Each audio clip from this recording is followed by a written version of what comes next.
Welcome back नाजरीन। Break पे जाने से पहले जिस तरह से हम अपने गेस्ट मोहित बलोच साहब से डिस्कशन चल रहा था, उनके इंटरनेशनल इवेंट्स जो उन्होंने अटेंड किए हैं, जो कि जापान, नेपाल और इसी हवाले से अदर कंट्रीज़ का, तो वहीं से हम कंटिन्यू करते हैं, चलते हैं अपने गेस्ट की तरफ, मोहित बलोच साहब के पास। जी मोहित साहब, आप ज़रा थोड़ा सा बताइएगा अपनी जर्नी के हवाले से, जो इंटरनेशनल इवेंट्स आपने किए हैं उसमें आपने पार्टिसिपेट किया, आपका एक्सपीरियंस कैसा रहा? जब मैं श्रीलंका गया था ना, तो मतलब जब मुझे कलर मिला था, तो जब मैंने कलर तो जब पेन लिया था फर्स्ट टाइम, तो अंदर से एकदम से ना आपके रोंगटे खड़े हो जाते हैं, वो वाला फीलिंग था। तो अपर तो मैंने पेन लिया, तो मैंने बोला बस अब जा तो रहा हूँ, बस या अल्लाह तो आप मुझे इज्जत दे दे वहाँ पे, पाकिस्तान के लिए मैं मेडल ले लूँ, मेरा पहला टूर है। तो बड़ी दुआएं की, घर वालों से बोला, अम्मी से फोन पे बात हुआ कि मैं जा रहा हूँ खेलने, दुआ करें मेरे लिए कि वहाँ पे हमारा मेडल लग जाए। तो हम लोग यहाँ से निकले। यहाँ पे मैं आपको एक जबरदस्त एक्सपीरियंस बताऊंगा जो मेरे साथ हुआ, कि मैं चाहता हूँ कि बाकी प्लेयर भी इस चीज़ पे अमल करें। जी बिल्कुल। क्योंकि जब हम लोग यहाँ से गए इस्लामाबाद से, जब हमको जाना था श्रीलंका ना, तो यहाँ से हम लोग गए लाहौर, क्योंकि लाहौर से हमारा फ्लाइट था ना।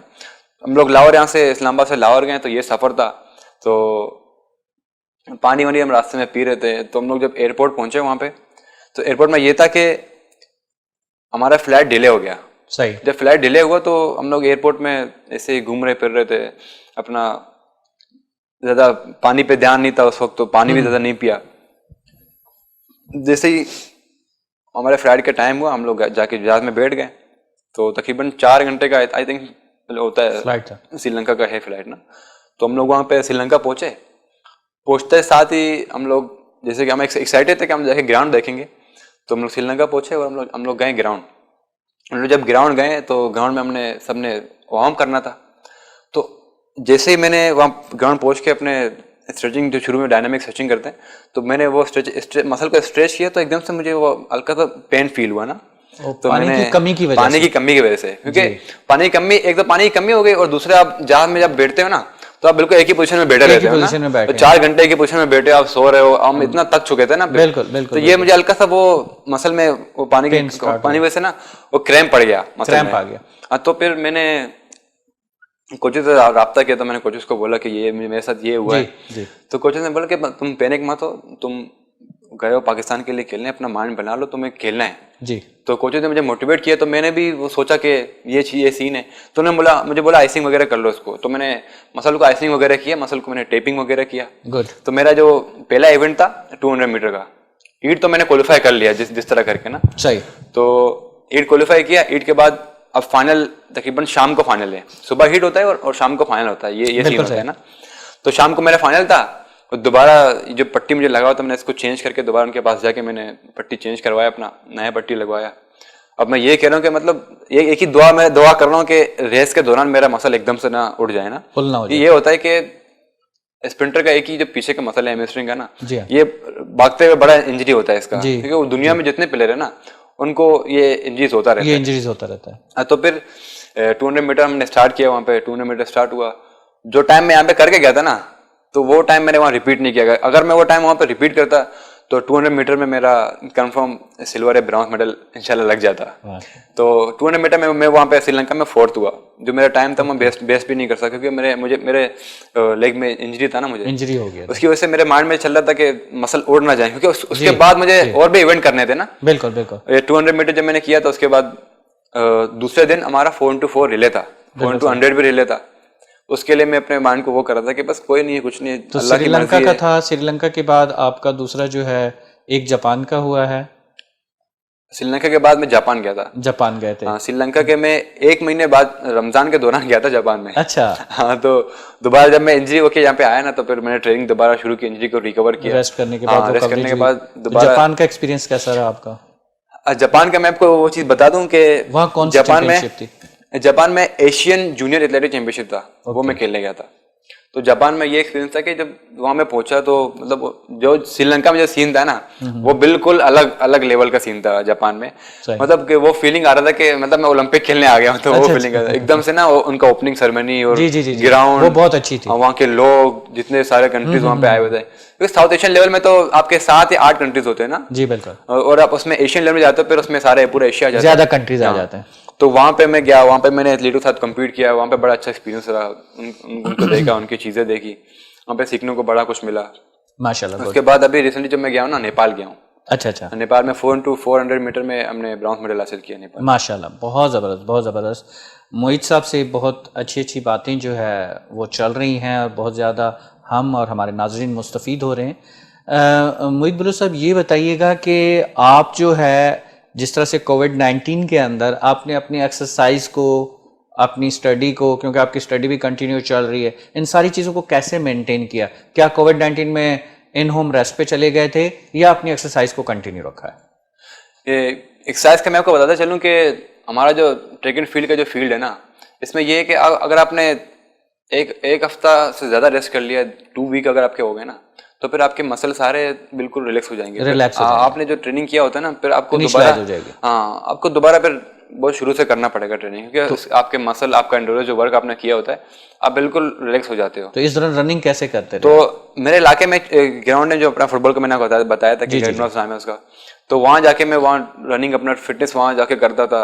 क्योंकि तो शुरू में तो जब कोरोना का जब शुरू में जब था के पीक था ना, तो बाहर निकलना भी बड़ा मुश्किल होता था। तो मेरा जो छोटा इलाका है तो वहाँ पे इतना वो नहीं था, तो मैं वहाँ जाके कभी घर पे ट्रेनिंग करना, अपने एक्सरसाइज जो मेरे जो बेसिक एक्सरसाइज है, स्ट्रेचिंग वगैरह के हवाले घर पे करता था। फिर रनिंग के लिए मैं ग्राउंड जाता था, वहाँ पे रनिंग करता था।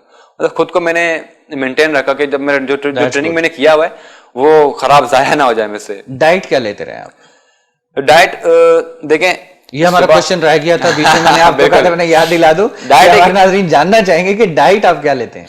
डाइट एक ऐसा चीज है ना, कोई भी नॉर्मल इंसान भी वो अपना खाना पीना अगर सही रखेगा ना, जी जी, ठीक है, खाना पीना एक ऐसा चीज है, अगर आपका सेहत ठीक है तो अब खाने पीने की वजह से, अगर खराब है ना तो खाने पीने की वजह से, वो भी खाने पीने की वजह से। बिल्कुल ऐसे खाना पीना सबसे बड़ा किरदार है उसके लिए, आपको खेलने के लिए भी, आपके सेहत के लिए भी ना। तो खाना पीना जो सुबह का मेरा होता है, सुबह में नाश्ता करता हूँ, बॉयल एग का नाश्ता करता हूँ। ओके, बॉयल एग मस्ट होते हैं मेरे। कितने? 5-6 में लाजिम, 5-6 बॉयल एग आप लेते हैं? बिल्कुल, क्योंकि कोच, मेरे कोच भी कहते हैं कि अंडा खाना जरूरी है, क्योंकि उसमें सारा प्रोटीन और वो प्रोटीन्स और विटामिन डी वगैरह उसमें सब उसमें आते हैं।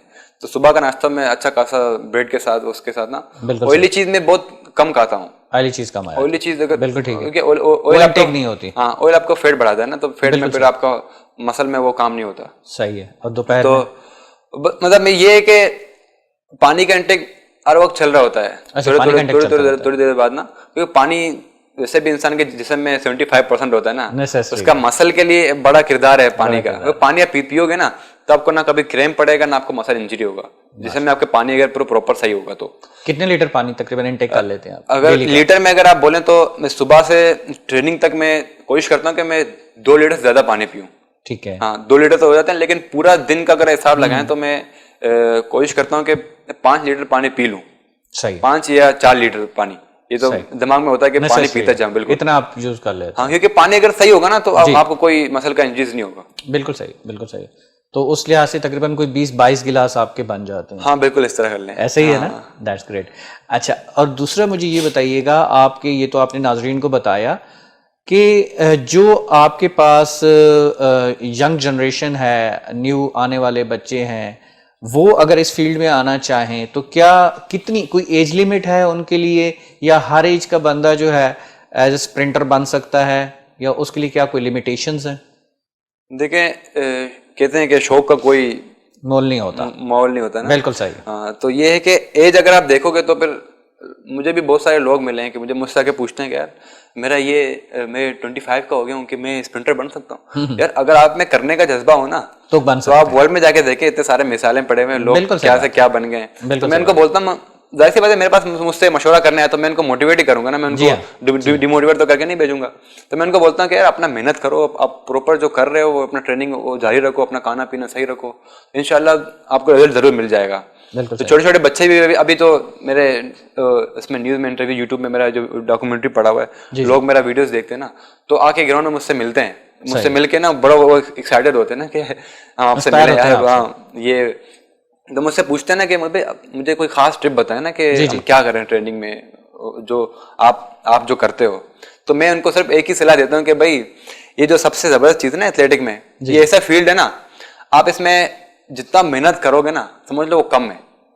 आप आके इसका ट्रेनिंग एंड करो। नहीं है, बस इसका आपने end नहीं है। करते रहना है हाँ, कंटिन्यू। क्योंकि जो मेरा कोच है ना अहमद वली, वो मुझे बार बार ट्रेनिंग में मुझे कहते हैं, मैं जब ट्रेनिंग करके फिनिश करता हूँ ना तो मुझे कहते हैं क्या ट्रेनिंग किया तूने, कम बहुत आज मजा नहीं आया। मैं यानी कोच को कहीं बोलता हूँ, कोच, appreciation नहीं होती, उस वक्त तो मेरा शाबाश नहीं होता। यकीन करें, हाँ, तो मेरे आंखों में और मेरा इतना चक्कर आ रहा होता है ना, तो सामने तो कह रहा इतना अंधेरा होता है, दिख नहीं रहा होता। कोच मुझे ये बोलते हैं ना तो मैं ऊपर करके यूं देखता हूँ कोच को, कोच ये क्या बोल रहे हैं। कुछ तो तरस खाओ हमारी इस मेहनत के ऊपर। हाँ, तो देखें, मैं उनको ये बोलूंगा कि जी जी, मेहनत करें, बर्दाश्त करें और सब्र रखें।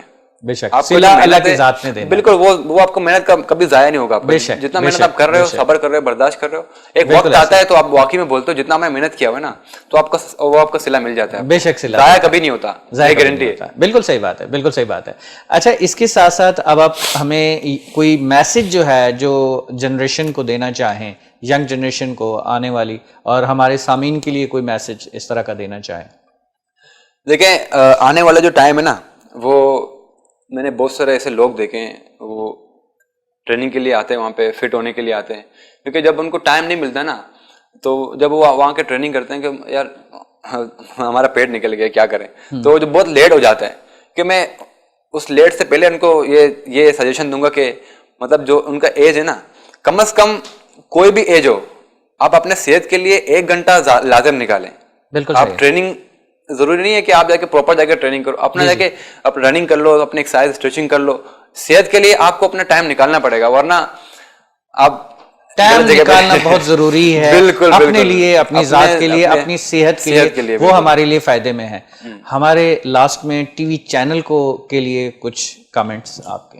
देखें, आपका जो चैनल है, मेरा पहला इंटरव्यू है, मैं आपकी चैनल के लिए दुआ कहूँ कि अल्लाह पाक आपके चैनल को बहुत ऊपर ले जाए। आमीन। इस तरह के खास तौर पर जितने भी यंग जनरेशन, जो एथलीट, जितने भी हमारे स्पोर्ट्समैन, कोई भी फील्ड के ना, वो जितने आ रहे हैं, आप उनको बुला के उनका इंटरव्यू करें, उनसे पूछें उनके बारे में। बिल्कुल सही। वो आपको इंशाल्लाह अच्छे आपको राय देंगे, आपको बताएंगे कि thank you so much, thank you so much Mohit, आपसे बात करके बहुत अच्छा लगा, बहुत मुस्तफीद हुए। नाजरीन, अल्हम्दुलिल्लाह आज का प्रोग्राम जो है वो इख्तिताम पे पहुंचा है। इंशाल्लाह आपसे नेक्स्ट प्रोग्राम में दोबारा मुलाकात होगी एक नए गेस्ट के साथ। जब तक के लिए इजाज़त दीजिए। अस्सलाम वालेकुम, अल्लाह हाफिज।